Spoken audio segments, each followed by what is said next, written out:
Student activities and care. CRT training. Flexible curriculum. KL, deemed to be university.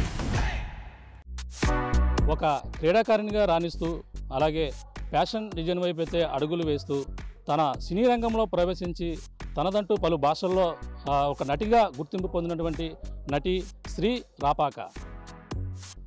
ఆమె ప్రస్తుతం తూర్పుగోదావరి జిల్లాకు సంబంధించినటువంటి గోపాలపురం నియోజకవర్గం అలాగే దేవరపల్లి మండలం రామన్నపాలెం గ్రామంలోనే పుట్టి పెరిగింది. ఆమె ప్రస్తుతం అయితే రాజకీయాల వైపు అయితే అడుగులు వేస్తుంది. ఆమె రాజకీయ ప్రవేశం ఏ విధంగా ఉండబోతుంది, తన ప్రస్తావన ఏ విధంగా మొదలైంది, ఆమె క్రీడాకారిణి నుంచి ఇప్పుడు సినీ రంగంలో ప్రవేశించి ఒక క్రీడాకారిణిగా ఉన్నటువంటి ఆమె ఏ విధంగా మళ్ళీ ఇప్పుడు రాజకీయాల్లో అడుగు వేస్తుందో మరిన్ని విషయాలు తెలుసుకునేందుకు ప్రస్తుతం శ్రీ రాపాక ఉన్నారు. మరిన్ని విషయాలు అడిగి తెలుసుకునే ప్రయత్నం చేద్దాం. సంక్రాంతి శుభాకాంక్షలు అండి మీకు ఆర్టీవీ తరఫున. ఓకే మేడం, చెప్పండి. ఇప్పుడు మీరు ఒక మొన్నటి వరకు కూడా క్రీడాకారిణిగా కూడా గతంలో మొదటి నుంచి కూడా ఈ యొక్క నియోజకవర్గంలో గుర్తింపు పొందినటువంటి ఒక క్రీడాకారిణిగా వెళ్ళారు. తర్వాత మీరు ఒక ఫ్యాషన్ డిజైన్ వైపు అడుగులు వేశారు. తర్వాత చూసుకుంటే మీరు సినీ రంగంలో ప్రవేశించి పలు భాషల్లో కూడా నటించి ఒక నటిగా గుర్తింపు పొందినటువంటి నటిగా ఉన్నారు. ప్రస్తుతం మళ్ళీ రాజకీయాల వైపు వెళ్తున్నారంటూ ప్రచారం అందుకుంది. ఏ విధంగా అనుకుంటున్నారు, అసలు మీ ప్రస్తావన ఏ విధంగా మొదలైంది, మీ యొక్క స్వగ్రామం అన్నీ కూడా మీ జ్ఞాపకాలు చెప్పండి. ముందుగా గోపాలపురం నియోజకవర్గ ప్రజలందరికీ, మీడియా మిత్రులందరికీ సంక్రాంతి అండ్ కనుమ శుభాకాంక్షలు అండి. అండ్ నేను పుట్టి పెరిగిన ఊరు నా గ్రామం ఇదే ఊరు. ఇక్కడే నేను పెరిగిన బాల్యం అంతా ఇక్కడనే జరిగింది. అండ్ నేను ఫస్ట్లో ఏమంటే ఇక్కడ చదువుకున్న 10th క్లాస్ వరకు ఇక్కడ చదువుకున్నాను. అప్పుడు స్పోర్ట్స్ ఖోఖో, కబడ్డీ, బాస్కెట్బాల్ జాతీయ స్థాయి వరకు వెళ్ళాను నేను. తర్వాత అక్కడ నుంచి నాకు ఎడ్యుకేషన్ మీద కొంచెం డిఫరెంట్, అంటే ఇంకా డిగ్రీ అనేది వెరీ కామన్ కదా. సో నేనేమంటే అదే డిగ్రీ ఇంకొక వేలో క్రియేటివ్ జాబ్లో ఎందుకు చేయకూడదు అని నేను నిఫ్ట్ ఎగ్జామ్ రాసి నిఫ్ట్లో సీట్ కొట్టి నిఫ్ట్ చేశానండి. అది అయిపోయిన తర్వాత లండన్ యూనివర్సిటీ వెగన్ అండ్ లీ కాలేజ్లో కూడా చదివాను. ఇది 2 కంప్లీట్ చేసిన తర్వాత మళ్ళీ యూఎస్కి వెళ్ళి ఆర్ట్ ఆఫ్ డిజైనింగ్ అక్కడ వర్జీనియా యూనివర్సిటీ ఫెయిర్ఫాక్స్ సిటీలో చదువుకుని అమెరికాలో మళ్ళీ వచ్చానండి. సో మేము రాజకీయం అనేది నాకు 2014 నుంచి ఇంట్రెస్ట్ అండి. ఎందుకంటే అప్పుడు జగన్ గారు అప్పటి నుంచి స్టార్ట్ చేశారు. బికాస్ రాజశేఖర్ రెడ్డి గారు చనిపోయినప్పటి నుంచి జగన్ గారు వచ్చారు. సో దట్ అప్పుడు మనకి ఇంకా రాలేదు. 19లో మన జగన్ గారు గెలిచారు. కానీ 14 నుంచి మేము విలేజ్ పరంగా ఇదే విలేజ్లో లైక్ చుట్టుపక్కల విలేజెస్లో కూడా మాకు ప్రెసిడెంట్ ఎలక్షన్లు చాలా బాగా జరుగుతాయండి. అంటే ఎమ్మెల్యే ఎలక్షన్ ఎలా ఉంటుందో అంతకన్నా హోరాహోరీగా జరిగేది ప్రెసిడెంట్ ఎలక్షన్స్.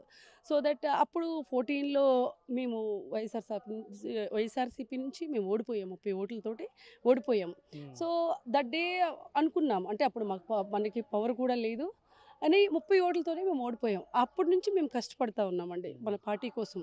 కాకపోతే బయట వెలుగులోకి అనేది మేము ఎప్పుడు ఎందుకు రాలేదంటే ఇన్సైడ్ చేసాము. అవుట్ సైడ్ ఎక్స్పోజ్ అవ్వాలని అనే ఆ థాట్ అయితే లేదు. సో దట్ మనం చూసిన ఇప్పటి వరకు చూసిన దానిలో అండ్ అప్పటికి నాకు అంత ఏజ్ కూడా సరిపోకపోవచ్చు. ఇప్పుడు కరెక్ట్గానే ఉన్నాను అనుకుంటున్నాను, ఎందుకంటే అప్పుడు నేను చదువుకుంటున్నాను. ఇంకా అంటే మీరు మొదటగా స్పోర్ట్స్ అదే క్రీడాకారిణిగా గుర్తింపు పొందారు. అక్కడి నుంచి ఏ విధంగా ఫ్యాషన్ డిజైన్కి వెళ్ళడం జరిగింది, ఏ సంవత్సరంలో మీరు స్పోర్ట్స్లో ఏమేమి సాధించగలిగారు, తర్వాత ఏ విధంగా మీ ప్రస్తావన ముందుకెళ్ళింది?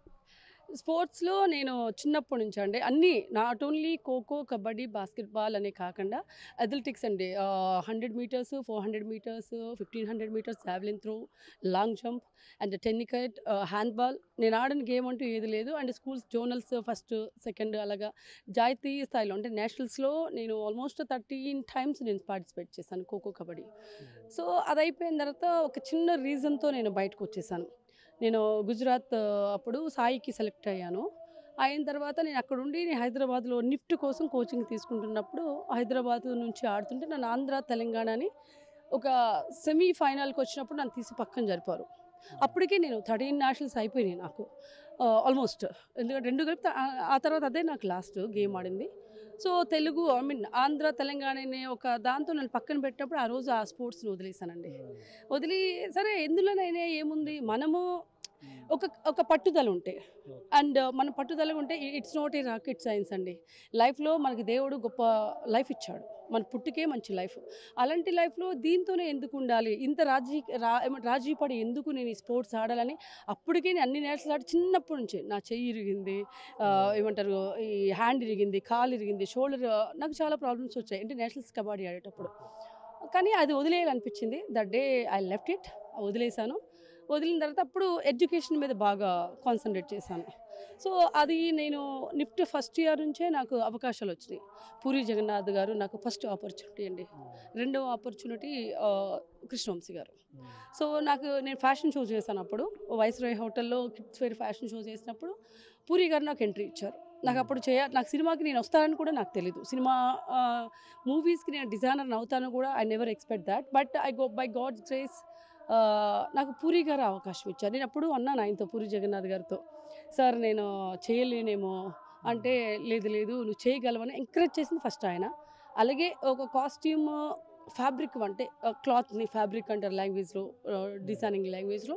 సో అందులో ఒక కాస్ట్యూమ్ గురించి కానీ లేదంటే ఓ కలర్ గురించి కానీ ప్రతిదీ నేను కృష్ణవంశీ గారి దగ్గర చందమామ మూవీ అండి. నేను వర్క్ ఎక్స్పీరియన్స్డ్ అయింది చందమామ మూవీ. నేను కాలేజ్ చదువుతున్నా, నేను అప్పుడే జాయిన్ అయ్యాను నిఫ్ట్. నా ఫ్యాషన్ డిజైనింగ్ కోర్స్ 4 years అది, అప్పుడే జాయిన్ అయ్యాను. సో దట్ అలాగా మూవీస్కి ఎంట్రీ అండి అది. మధ్యలో నేను ఒక 1 year ఎగ్జామ్ అప్పుడు మానేశాను. మళ్ళీ అమెరికాకి వెళ్ళినప్పుడు కొన్ని రోజులు నేను డిజైనింగ్ చేయలే, కొన్ని మంది అట్లా. సో దట్ తర్వాత ఇక అలాగే తెలుగు, తమిళ్, కన్నడ 3 languagesలో almost all big heroes and హీరోయిన్స్ని వర్క్ చేశాను. సో దట్ అప్పటి నుంచి మనం వర్క్ చేస్తూనే ఉన్నాం పొలిటికల్గా. సో ఈ మధ్యలో కొంచెం వరకు మీరు ఎన్ని మూవీలో యాక్ట్ చేయడం జరిగింది? ప్రధానంగా మీకు మంచి గుర్తింపు తెచ్చిన మూవీ ఏదండి? నేను యాక్చువల్గా మూవీలో యాక్ట్ చేసేది 3-4 ఫిలిమ్స్ అండి. రిలీజ్కి 2 ఉన్నాయి. బట్ అవి మనకు తెలియదు. అంటే వన్స్ మనం యాక్ట్ చేసిన తర్వాత అది ప్రొడ్యూస్ చేసుకోవాలి, మనకి సంబంధం ఉండదు. అండ్ డిజైనింగ్గా నేను చేసింది 50 ఫిలిమ్స్ అబౌవ్. డిజైనర్గా నేను ఎక్కువ సినిమాలు చేశానండి, యాక్టింగ్గా చాలా తక్కువ. ఎందుకంటే నా మెయిన్ కోర్ ఈజ్ డిజైనింగ్ అండి. ఫ్యాషన్ డిజైనర్గా నేను ఎక్కువ సినిమాలు చేశాను. అంటే తెలుగులో బాగా ఉన్నటువంటి 2-3 సినిమాల్లో ఏదైనా సినిమా రిలీజ్ అయిన సినిమా ఏమి ఉన్నాయి? లేదండి, ఆర్జీవి గారి సినిమా చేశాను. అండ్ తమిళ్లో ఇప్పుడు ఒకటి రిలీజ్కి ఉంది. తెలుగులో కూడా 2 సినిమాలు ఏమో రిలీజ్ అయింది. అది కాకుండా నేను బిగ్ బాస్కి కూడా వెళ్ళాను. బిగ్ బాస్లో కూడా అంటే బిగ్ బాస్లో సెలెక్ట్ అయ్యి వెళ్ళారు, లోపల అవన్నీ కూడా వెళ్ళడం జరిగిందా? మీరు ఎప్పుడు ఎలిమినేట్ అయ్యారు అందులో? లేదు, వెళ్ళిన తర్వాత నేను వెళ్ళిన తర్వాత మళ్ళీ ఒక 2 weeksకి ఏమో నేను 3rd weekలో బయటకు వచ్చాను. మళ్ళీ అగైన్ నాకు రీఎంట్రీ కోసం నన్ను పంపించారు, కానీ నేను some reasons I didn't go reentry. నేను మళ్ళీ రీఎంట్రీకి వెళ్ళలేదు. అడిగారు కానీ వెళ్ళలేదు. ఓకే, ఇప్పుడు ప్రధానంగా చూస్తుంటే ఇప్పుడు మీ యొక్క కుటుంబ ఫ్యామిలీ పరిస్థితి ఏ విధంగా ఉంటుంది? ఇక్కడ మీ ఇది ఎవరు రామన్నపాలెంలో ఎలా ఉంటుందండి మీ ఫ్యామిలీ కూడా? ఎంతమంది మీరు మొత్తం? మాది ఫ్యామిలీ చాలా పెద్ద ఫ్యామిలీ అండి. అంటే మనీషాల వాళ్ళు మొత్తం ఊర్లో ఒక హాఫ్ మాదే ఉంటుంది. అండ్ చిన్నప్పటి నుంచి నేను పెరిగింది మా నాన్నగారు వాళ్ళు అవ్వచ్చు, మా అమ్మగారు వాళ్ళు అవ్వచ్చు, చాలా పెద్ద కుటుంబం. ఇప్పటికీ మేము జాయింట్ ఫ్యామిలీ మాది. మేమందరం కలిసే ఉంటాం. మా చిన్నాన్నలు కానీ, మా అన్నయ్యలు కానీ, మా తమ్ముళ్ళు, ప్రతి ఒక్కరు మేము కలిసే ఉంటామండి. అంటే వేరుగా ఎప్పుడు లేము. ఈ ఊర్లో ఫస్ట్ కొంచెం అంటే మా దానిలో సంబంధించి కొంచెం రిచ్ అనేది కూడా మా ఫ్యామిలీ నుంచే స్టార్ట్ అయింది. మా నాయనమ్మ వాళ్ళ దగ్గర నుంచే స్టార్ట్ అయింది. అంటే ఆ తర్వాత చాలామందికి ఉండొచ్చు పొలాలు అవన్నీ. మా చిన్నప్పుడు అంటే మేము బాగానే పెరిగాము, బాగానే ఉన్నాము. ఓకే, మీరు మొదటగా ఒక క్రీడాకారిణిగా చేశారు, తర్వాత ఏమో ఫ్యాషన్ డిజైన్, సినిమాలు, తర్వాత రాజకీయాలు. అంటే ఇవన్నీ కూడా ఎంతో కష్టపడి, అంటే సినిమా రంగంలో అంతా ఎంతో కష్టపడితేనే గుర్తింపు రాదు. కానీ ఇప్పుడు రాజకీయాలు అంటే అసమస్య కాదు, ఇప్పుడు ఉన్న పరిస్థితుల్లో చాలా ఇదిగా ఉంటాయి. అటువంటి రాజకీయ పరంగా మీరు ఏ విధంగా ముందుకు వెళ్తున్నారు? ఏ పార్టీ నుంచి ప్రధానంగా, అంటే వైసీపీ అంటున్నారు, ఏ పార్టీ నుంచి అవకాశం ఉందంటున్నారు ప్రధానంగా? లేదు, మేము ఇప్పుడు మాకు తెలిసిన ఊహ వచ్చినప్పటి నుంచి, దట్ మీన్స్ నేను రాజకీయ ఎంట్రీ అయినప్పటి నుంచి 2014 అండి. ఫస్ట్ అంతకుముందు రాజశేఖర్ రెడ్డి గారు ఉన్నప్పుడు మా నాన్న, అమ్మ, మొత్తం ఫ్యామిలీ అంతా కాంగ్రెస్ అండి. మా తాతల సమయంలో ఎక్కువ కాంగ్రెస్ ఉండే నాకు తెలిసినంత వరకు. తర్వాత మేము రాజశేఖర రెడ్డి గారి తర్వాత మన్నయ్య పేరు రాపాక గాంధీ. అయితే మన్నయ్య బాగా తిరిగేవాడండి. ఇప్పటికీ వాడు కమిటీ మెంబర్, గ్రామ పంచాయతీ కమిటీ ప్రెసిడెంట్గా కూడా ఉండే 10 ఏళ్ళు. సో వాడు బాగా తిరిగేవాడు. మన్నయ్య, మా చిన్నాన్న ఉన్నాడు రాపాక కృష్ణ. మా చిన్నాన్న అయితే ఫస్ట్లో ఎన్టీ రామారావు ఉన్న టైంలో ఆయన, ఆ తర్వాత ఎంపీటీసీగా చేశాడు ఇది టీడీపీకి కూడా. సో మేము మళ్ళీ ఎప్పుడైతే రాజశేఖర రెడ్డి గారిది వచ్చిందో దెన్ వీ టర్న్ టు మన కాంగ్రెస్ అండి. కాంగ్రెస్ నుంచి మళ్ళీ ఇప్పుడు జగన్ గారు. మేము అదే ఫాలో అవుతూ దానిలోనే ఉన్నామండి. ఈ రోజు వరకు మేమేం పార్టీలు మారలేదు. మనది అప్పుడు ఒకటే వైఎస్ఆర్సీపీ, ఇప్పుడు జగన్మోహన్ రెడ్డి గారు. అంటే ఇప్పుడు ఇక్కడ నియోజకవర్గంలో ఆల్రెడీ వైసీపీ సిట్టింగ్ ఎమ్మెల్యే ఉన్నారు ప్రజెంట్. కానీ కొంతమంది ఇంకా మహిళల స్థానంలో ఇక్కడ పరిశీలిస్తున్నారు. ఆ మహిళ ఈ యొక్క గోపాలపురం నియోజకవర్గంలో మహిళా స్థానం మీకు వచ్చే అవకాశం ఉందని 100% చెప్పొచ్చండి. సార్ మనిషి ఆశాజీవి.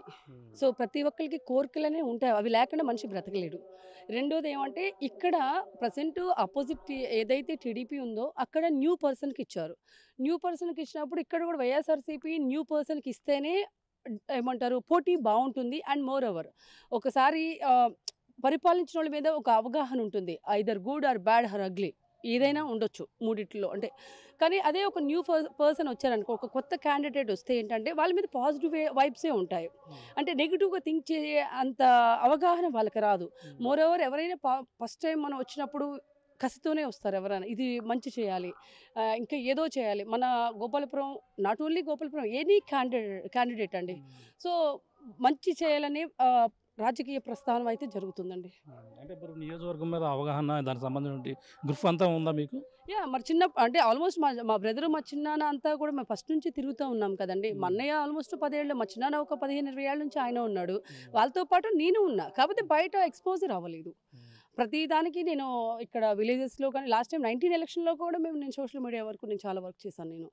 అండ్ మా విలేజ్ ఎస్పెషలీ మా విలేజెస్కి కావాల్సినవన్నీ మీరు ఇప్పుడు వెళ్ళి చూస్తే ఒక హై స్కూల్లో ఒక బాస్కెట్బాల్ కోర్ట్ అవ్వచ్చు, మీరు బస్ స్టాండ్ దగ్గర చూసిన ఇవి అవ్వచ్చు, ఒక చర్చెస్ వైజ్గా కూడా మా ఊరికి మాకు ఏం అవసరమో మేము చేసుకుంటామండి. అంటే గవర్నమెంటే మాకు ఇవ్వాలని మేము ఎప్పుడు అనుకోలేదు. మా ఊర్లో మాకు కావాల్సినవి అన్నీ చేయాలి. కొంచెం పెద్ద పెద్ద వర్క్స్ ఉంటాయి, అవి మనం గవర్నమెంటే ఆశ్రయించాలి. సో మనకి అవి వాటితో మేము చేసుకుంటాము. ప్రధానంగా నియోజకవర్గంలో సమస్యలు ఏమున్నాయని మీరు ఏం గుర్తించడం జరిగిందని ప్రధానంగా చూసుకుంటే? సార్ ప్రతి ఒక్కళ్ళకి 100% ఏ రాజకీయ నాయకులు సాటిస్ఫై చేయలేరు. సో ఉన్న దానిలో ఏమంటే నేను ఇక్కడ చూసిన దానిలో సమస్యలు అంటే ఏమంటే ఫస్ట్ కార్యకర్తలు, అధికారులు, తర్వాత అంటే ఒకటండి ఇప్పుడు నేనున్నాను ఈరోజు నా వెనుక ఎవరైతే తిరగాలో జెన్యూన్ వాళ్ళు అంటే పార్టీకి సంబంధించి వాళ్ళు ప్రాణం ఇచ్చేవాళ్ళు, వాళ్ళు నాకు రేపొద్దున ఒక పదవి వచ్చి నాకు జగన్ గారు దయించి నన్ను ఆస్వాదించి ఒక పదవి ఇచ్చిన తర్వాత నేను గెలిచిన తర్వాత వాళ్ళని మర్చిపోకూడదు. ఆ కార్యకర్తలు అవ్వచ్చు, అధికారులు అవ్వచ్చు, లీడర్స్ ఎవరైతే ఉంటారో అంటే క్యాడర్ మొత్తం అది చాలా ఇంపార్టెంట్. ఆ క్యాడర్ని, ఆ జనాల్ని, ఈ పెద్దల్ని కలుపుకుంటూ ప్రతి ఒక్క లీడర్ని అందరినీ కలుపుకుంటూ పోయేదే ఒక నియోజకవర్గం. అది ఏదైనా కావచ్చు అండి. ఇట్ ఈజ్ లైక్ ఒక ఫ్యామిలీ. ఇప్పుడు ఫ్యామిలీలో చిన్న చిన్నవి ఉంటాయి, పోతూ ఉంటాయి. మనం ఏం చేస్తాం, కూర్చొని సర్దుకుంటాం. ఇది కూడా అంతే అండి. దాన్ని కలుపుకుని చేసుకునేదే ఇది ఏదైనా సరే. ఇప్పుడు ఒక రాష్ట్రంని మన సీఎం గారు పరిపాలిస్తూ ఉన్నారు. మన ఇన్ని రాష్ట్రాల్ని ఒక మనిషే కదా పరిపాలించాలి. అలాంటిది ఒక్కొక్క నియోజకవర్గంలో ప్రతి దానిలో ఇష్యూస్ అని ఉంటాయండి. ఎందుకంటే ఆపోజిట్ నుంచి రావచ్చు, మనలోనే రావచ్చు. ఒక కుటుంబంలోనే చిన్న గొడవలు వచ్చినప్పుడు ఇంత దానిలో ఎందుకు ఉండవండి, అన్నీ ఉంటాయి. బట్ అన్నిటిని మనం సర్దుకుంటూ పోయి కలుపుకుంటూ రావాలి. ఓకే. ప్రధానంగా మరి జగన్మోహన్ రెడ్డి గారు కలవడం, ఈ యొక్క సీటు సంబంధం కావచ్చు, మీరు పొలిటికల్గా వెళ్తానని చెప్పడం, ఇవన్నీ కూడా మాట్లాడడం ఏమైనా జరిగిందండి? నేనైతే పెద్దలందరినీ కలిసానండి. ఇంకా జగన్మోహన్ రెడ్డి గారిని కలవలేదు. దేవుడు దయ తెలిసి అంటే నాకు దేవుడు అనుగ్రహిస్తే డెఫినెట్గా ఆయన కలుస్తాను. నేను కలిసి ఇక్కడికి నాకు ఇచ్చిన ఒక అవకాశం దేవుడు అనేది నాకు జగన్మోహన్ రెడ్డి గారు అనేది ఇస్తే 100% ఇప్పుడు ఏవైతే మీరు ఇంతకుముందు అడిగారో చిన్న చిన్న అవకతవకలు ఏదైతే ఉన్నదో అలాంటివి కాకుండా అందరినీ కలుపుకొని నా నియోజకవర్గం నుంచి నేను గెలిసే ఆయనకు ఒక బహుమానంగా ఈ 24 ఎలక్షన్లో ఇవ్వాలని నేను అనుకుంటున్నాను. ఓకే. మరి ప్రధానంగా చూసుకుంటే మీరు ఇప్పటి వరకు కూడా ఒక ఫ్యాషన్ డిజైనర్గా కావచ్చు, ఒక హీరోయిన్ కావచ్చు, చాలా స్మూత్గా అక్కడంతా కూడా సెన్సిటివ్గా ఉండే ప్రాంతం. ఇప్పుడు పొలిటికల్గా ఎంటర్ అవుతున్నారు. ఇక్కడ ఆరోపణలు ఉంటాయి, ప్రతి ఆరోపణలు ఉంటాయి, రాజకీయ ఎత్తులు ఉంటాయి, పై ఎత్తులు ఉంటాయి.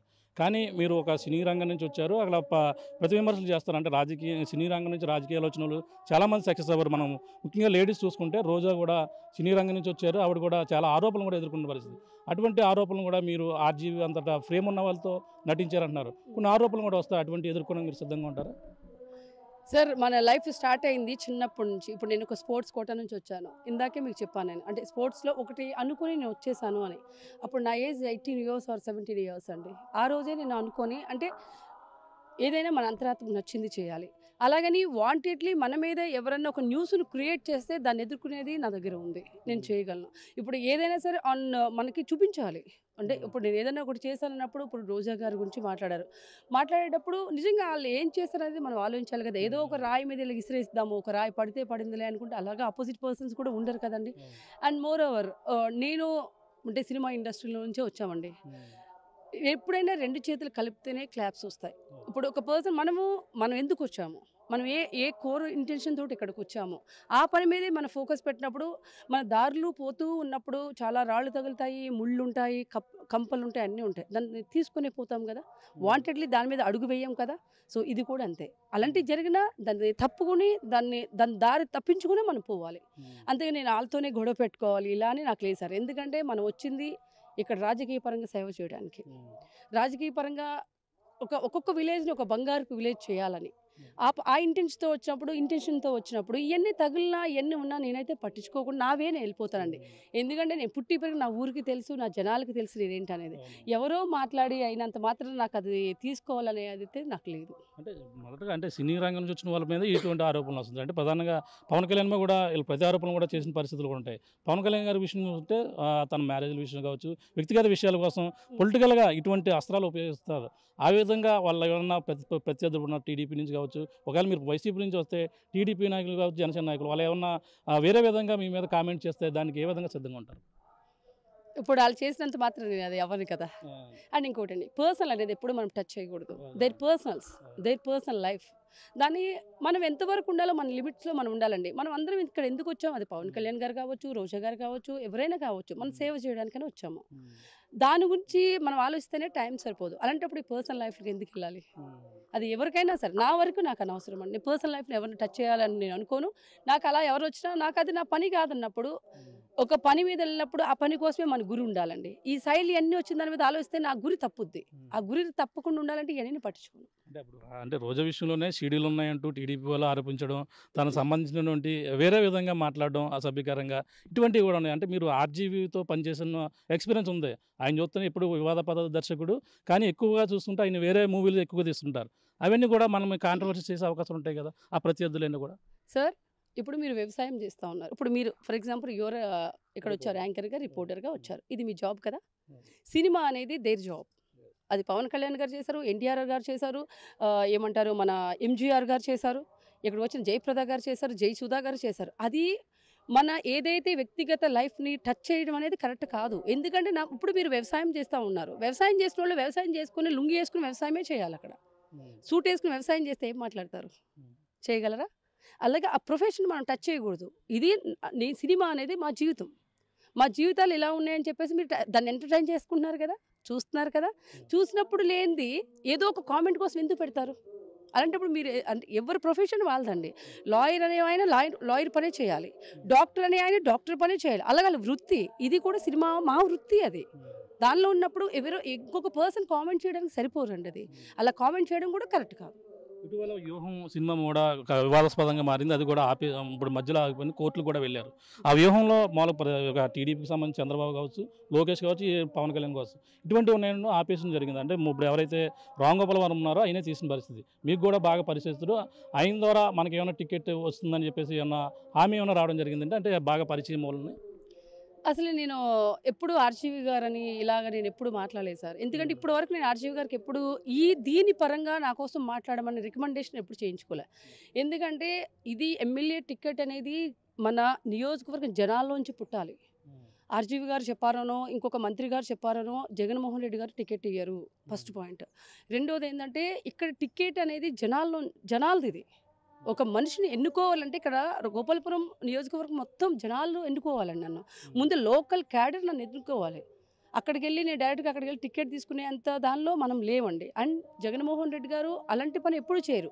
ఇప్పుడు కూడా నేను ఎందుకు ఇది ప్రయత్నిస్తానంటే కొత్త ఫేసెస్కి, కొత్త యంగ్ జనరేషన్స్కి ఆయన అవకాశం ఇస్తున్నారు కాబట్టి ఆ కెపాబిలిటీ నాకు ఉందని నమ్ముతూ నేను ఇప్పుడు ఈ ప్రయత్నంలో ఉన్నాను. అంతే తప్ప నాకు ఇక్కడ ఇది మైనస్ అయిపోయింది, లేకపోతే నేను ఇక్కడ ఏదో చేస్తున్నాను, లేకపోతే ఇక్కడ నాకు ఏదో కావాలని ప్రతి ఒక్కరికి. అంటే నేను ఇంతకు ముందు కూడా అన్నాను కదా, 14 నుంచి నేను వర్క్ చేస్తున్నామండి. మేము పార్టీకే మేము ఉన్నాము. సో ఇప్పుడు ఏమంటే ఒకవేళ అదే కొంచెం మనకు రాజకీయంగా ఇంకో కొంచెం బాగా చేయొచ్చు. మన ఊర్లని ఇప్పుడు ఆల్మోస్ట్ మన గోపాలపురం నియోజకవర్గంలో 80 ఊర్లు ఉన్నాయనుకోండి. ఫర్ ఎగ్జాంపుల్ సుమారుగా 4 మండలాలు. ఈ 4 మండలాల్లో 80 ఊర్లకి 4 ఏళ్ళు 5 ఏళ్ళు సర్వీస్లో 4.5 ఏళ్ళు మన సర్వీస్ ఉంటుంది ఆల్మోస్ట్. సో దట్ ఈ 4.5 5 ఏళ్లలో నేనేమని ఇంకా బెస్ట్ చేయొచ్చేమో. రైట్. సో దట్ ఆ వేలో నేను ఈ ప్రయత్నం అండి, ఎందుకంటే మనం చేయగలము అనే నమ్మకం ఉన్నప్పుడు మా జనాలు లోకల్ క్యాడర్ చాలా ఇంపార్టెంట్ అండి. ఎప్పుడు కానీ పైనుంచి టికెట్ ఎప్పుడూ రాదండి.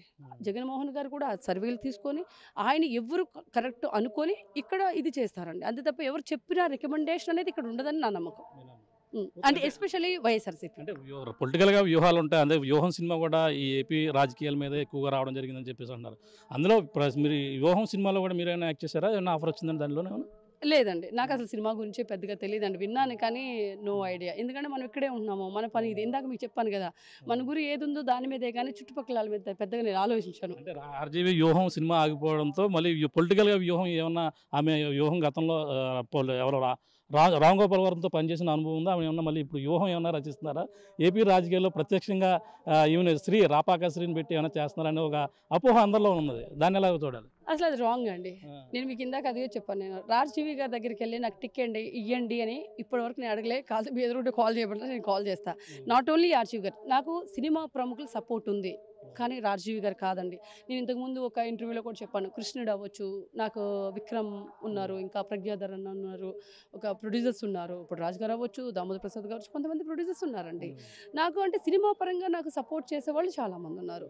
అంతే తప్ప నాకు ఆర్జీవి గారే కాల్ చేసి అనేది నేను ఇప్పటివరకు ఆయన అసలు కాంటాక్ట్ చేయలేదు ఈ విషయంలో.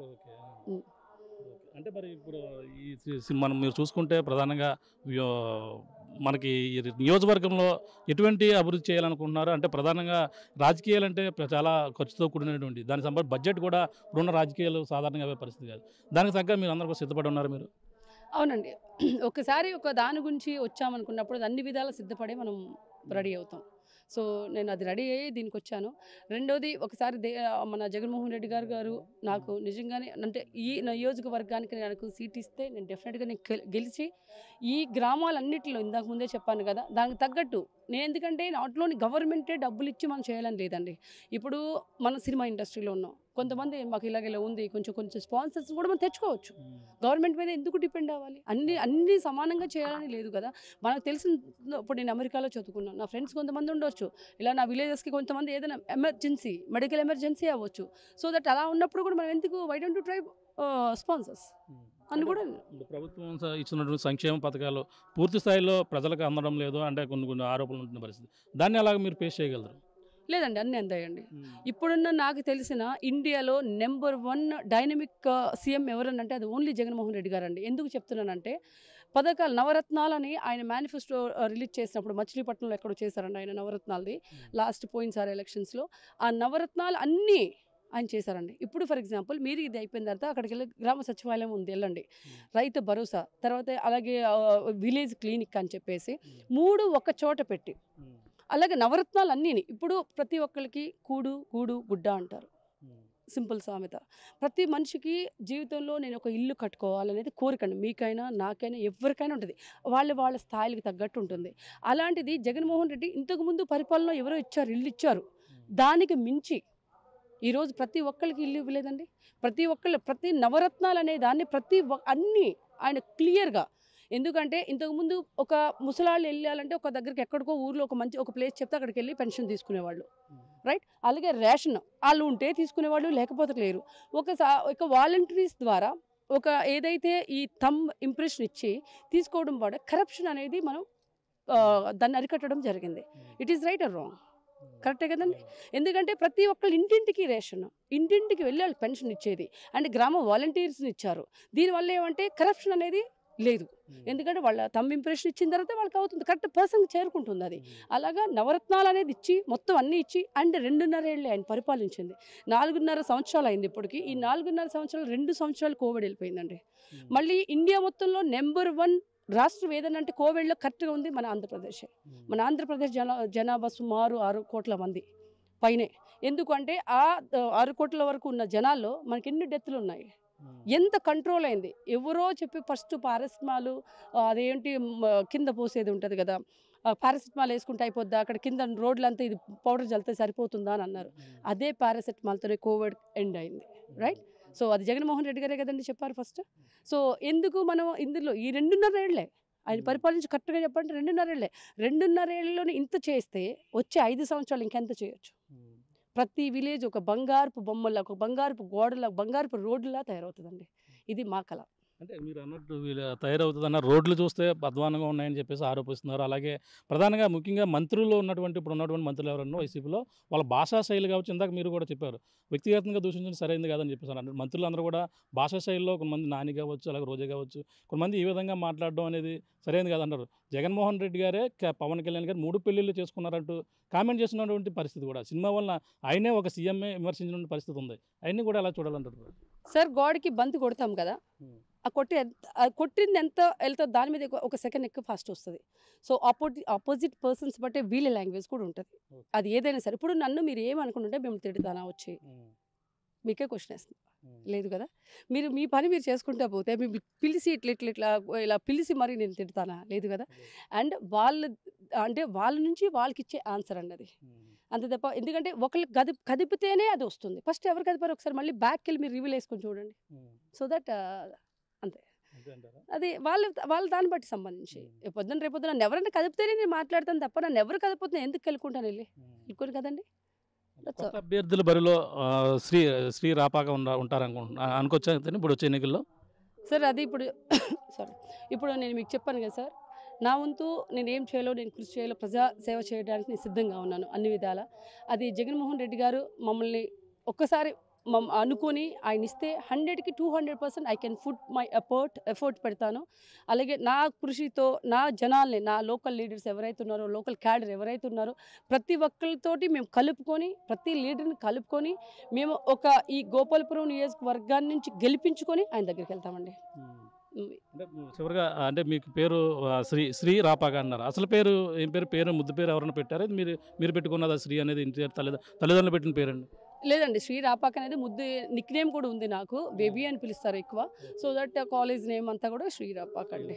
ఎక్కువ మందికి బేబీ అనే తెలుసు, బట్ శ్రీ రాపాక. ఓకే, నియోజకవర్గ ప్రజలకు ఏం చెప్పబోతున్నారు ఈరోజు మా ఆర్టీవీ ద్వారా? నియోజకవర్గ ప్రధానికానికి ఏ విధంగా డెవలప్ చేస్తున్నారు మీరు చివరిగా ఏం చెప్తారు? మా గోపాలపురం నియోజకవర్గ ప్రజలందరికీ మరొకసారి కృతజ్ఞతలండి. అలాగే ఒక్కసారి ఇంకొక 5 సంవత్సరాలు మన జగన్మోహన్ రెడ్డి గారికి అవకాశం ఇచ్చి చూస్తే ఇంకెంత బాగా చేయొచ్చు. ఎందుకంటే ఎవరి దగ్గరికి వెళ్ళి చేతులు కట్టుకొని మనం ఇల్లు అడగక్కలేదు. అలా కాకుండానే మనకి ఇల్లు ఇచ్చారు. అలాగే ఒకరి దగ్గర వెళ్ళిపోయి మనం నిలబడి అది ఎప్పుడు ఇస్తారు, పెన్షన్ ఎప్పుడు ఇస్తారని చూడకుండా మన ఇంటింటికి రేషన్ వచ్చింది. ఇంటింటికి ముసలి వాళ్ళు అవ్వచ్చు. ఈరోజు ఒక పేద ప్రజలు అప్పు లేకుండా పండగ చేసుకుంటున్నారంటే that is only one man. అది చేయగలిగింది మన జగన్మోహన్ రెడ్డి గారు సీఎం. మళ్ళీ ఒక్కసారి ఆయన వస్తే ఇంకా బంగారు భవిష్యత్తు అందరికీ ఉంటుందని నేను నమ్ముతూ ఇంతటితో సెలవు తీసుకుంటున్నాను. Thank you so much. Thank you ఇప్పుడు దాకా ఆర్టీవీకి మీ యొక్క అనుభవాన్ని పెంచినందుకు. ఇది పరిస్థితి చూస్తాం. ప్రధానంగా శ్రీ రాపాక తన అనుభవాన్ని గోపాలపురం అదే తూర్పుగోదావరి జిల్లా సంబంధించిన గోపాల నియోజకవర్గం చెందినటువంటి ఒక మహిళ కావడం, అలాగే ఒక మారుమూల గ్రామం ఏదైతే ఉందో ఈ యొక్క దేవరపల్లి సంబంధించినటువంటి ఈ యొక్క రామన్నపల్లి గ్రామంలోనే తన పుట్టి పెరిగినటువంటి ప్రాంతం కాబట్టి తన ఎంతో చదివినప్పటికీ, అలాగే ఒక క్రీడాకారిణిగా గుర్తింపు చెందినప్పటికీ, అలాగే ఆ ఫ్యాషన్ డిజైన్ వైపు అడుగులు వేసి సినీ రంగంలో గుర్తింపు పొంది తిరిగి మళ్ళీ రాజకీయ ప్రవేశానికైతే తన నియోజకవర్గంలో ఉన్నటువంటి గతంలో పొలిటికల్గా కుటుంబం అందరూ కూడా పనిచేసిన అనుభవంతో పాటు నియోజకవర్గ ప్రజలకైతే ఎప్పుడు అందుబాటులో ఉండేందుకు పలు సేవా కార్యక్రమాలు కూడా చేస్తున్నటువంటి పరిస్థితి ఉంటుందన్నారు. ఏదేమైనా ఈ 2024 ఎన్నికల్లో నేను పోటీ చేసేందుకు ఇక్కడ జగన్మోహన్ రెడ్డి గారు అనుగ్రహిస్తే, అలాగే నాకు సీటు కేటాయిస్తే మాత్రం వైసీపీ నుంచి ఈ గోపాలపురం నియోజకవర్గం నుంచి పోటీ చేసి గెలుపొంది జగన్మోహన్ రెడ్డి గారికి అయితే గిఫ్ట్ ఇస్తా అన్నారు. అలాగే ఆ సినీ రంగం నుంచి రాజకీయ పరంగా వచ్చినటువంటి వారు ఎన్నో ఆరోపణలు చేస్తారు. ఆరోపణలన్నీ కూడా పట్టించుకుంటే మనం రాజకీయంగా కావచ్చు ముందుకి ఏ స్టెప్ వేయలేం కాబట్టి ఆరోపణలు చేసేవారు చేస్తూ ఉంటారని చెప్తున్న పరిస్థితి. ఏదేమైనా తనకు మాత్రం సీటు కేటాయిస్తే మాత్రం 2024 ఎన్నికల్లో గెలిచి జగన్మోహన్ రెడ్డికి అయితే గోపాలం నియోజకవర్గం గిఫ్ట్గా ఇస్తానంటూ శ్రీ రాపాక చెప్తున్నటువంటి పరిస్థితి ప్రధానంగా కనబడుతుంది. ఇది కూడా ఉన్న తాజా పరిస్థితి. కెమెరామెన్ చంటితో ప్రకాష్, ఆర్టీవీ, గోపాలపురం నుంచి. మరిన్ని వీడియోస్ కోసం ఛానల్ ని సబ్స్క్రైబ్ చేయండి. లేటెస్ట్ అప్డేట్స్ కోసం వాట్సాప్ ఛానల్ ని ఫాలో చేయండి. అండ్ లింక్ డిస్క్రిప్షన్ లో ఉంది.